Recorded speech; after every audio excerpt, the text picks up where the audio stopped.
Grand Theft Auto is one of the most impactful video games of our childhood. Well, I mean, it shouldn't be. But alas, it's a staple of our childhood and one of the most popular and beloved game franchises of all time. The series is home to iconic games like GTA San Andreas, GTA 4, GTA Vice City. But what if I told you there's one game, one of the most underrated, unique and fantastic GTA games to this date, one that has elements that even rivals its latest successor, and you probably never played it? That's right, boys, today we take a trip down to Liberty City, or better yet, Chinatown.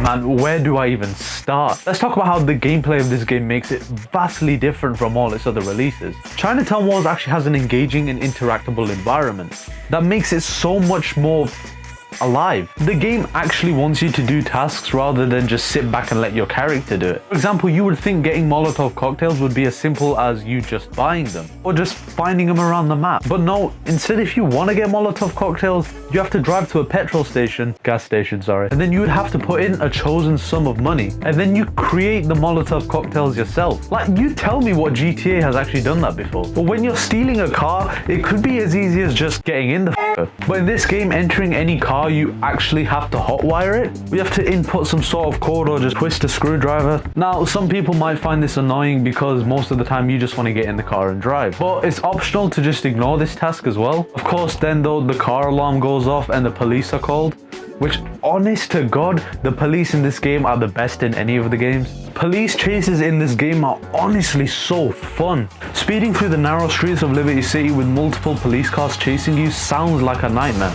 Luckily, you can actually disable police cars by ramming into them with high speed. This not only is fun, but actually makes police chases more engaging and enjoyable. In GTA 5, they just run me off the road, but these lot were actually doing maneuvers where I'm actually shocked. The game has a lot of convenience as well, especially with buying weapons. So you can buy from the ammunition store and it gets delivered directly to your nearest safe house, which is great because you can just instantly load up a save and go and get your weapon. But if you can't afford them, you can find them in some dumpsters, or you can literally find an ammunition van and break into it, which adds a whole new level of fun to this game because actually trying to stop these vans is genuinely difficult. It's not as easy as trying to rob them. As great as the gameplay is, enough about that. I want to talk about something else this game did absolutely brilliant.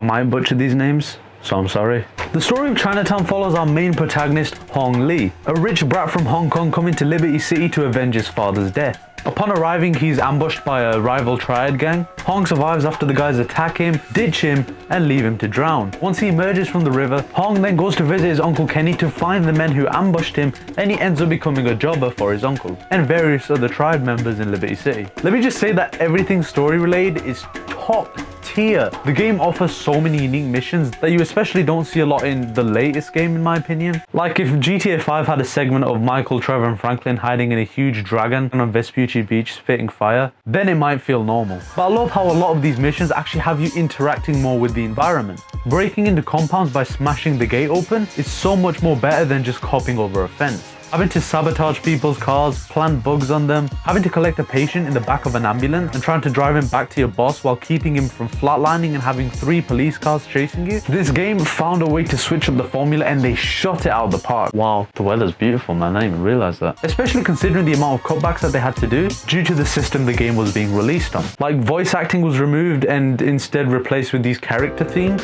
And hand on heart when I say this, I prefer the character themes.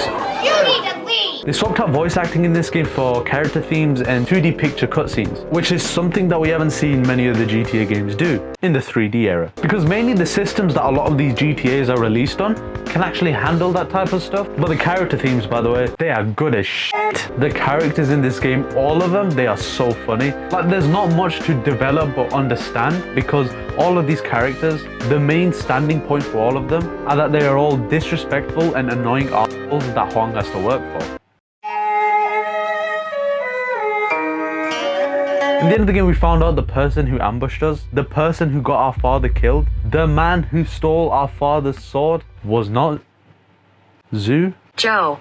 Joe. Was not Joe, was not Chan. It wasn't even Shin. It was our loving uncle, Woo Kenny Lee. An absolutely brilliant plot twist that I had not expected to see coming. Especially once Chan and Joe were killed, it felt like Shin was the next one to die. And then that would have been the end of the story, but no, in true typical GTA fashion, the ending is always the best part. Now there is one thing that I don't like about this story, and that is that they have 2 bonus characters, but they are only available on certain platforms like the PSP or the mobile game. Stuff like that always rubs me the wrong way, and I really hate that even back then this was a common practice. Wait, it was only 2009. But that aside, GTA Chinatown story does not get nearly enough love as it should. It's honestly great that the themes, the missions, and the atmosphere is all catered to the East Asian side of Liberty City. The mini games, the missions, and of course Hong's whole plot and reasoning of trying to honor his father by retrieving his father's sword. Because in Chinese culture, it's kind of tradition to respect and honor your elders. As in the opening of the game, Hong talks about how his father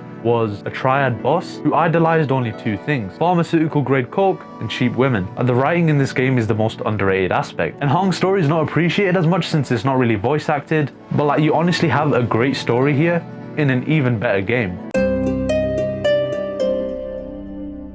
Now you probably read this title and you said to yourself, how does he know I haven't played it? The same way I know half of GTA Online's fanbase probably hasn't either. This game is the lowest selling Grand Theft Auto game, pulling a measly 1.2 million sales. And in the franchise that is Grand Theft Auto, that is not nearly enough. Now looking at the GTA subreddit or other GTA related things, Chinatown Wars is not nearly talked about as much as San Andreas, Vice City 4 and 5. And of course, a lot of the other classics in this series rarely make a headline these days, and Chinatown being the one that receives little to no recognition. I think the reasoning is though that not a lot of people are rocking a Nintendo DS nowadays. While many other GTA games are still on consoles and PCs, even getting definitive editions, Chinatown Wars may be lost to time. Unless you buy it on mobile. It's an actual shame, man, like genuinely. Rockstar fit 3/4 of GTA 4's Liberty City into this tiny DS cartridge. They stuffed this game with intriguing minigames, fun side missions, creative and unique storytelling with absolutely great music. And though many won't touch this game because of its top-down view, this Grand Theft Auto holds a special place in my heart as my all-time favorite GTA.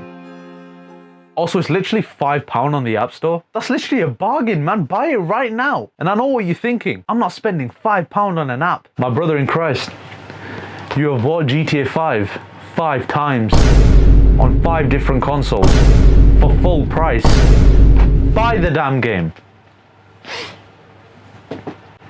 All right? Peace. Till the rent is paid. On my plate like an arcade.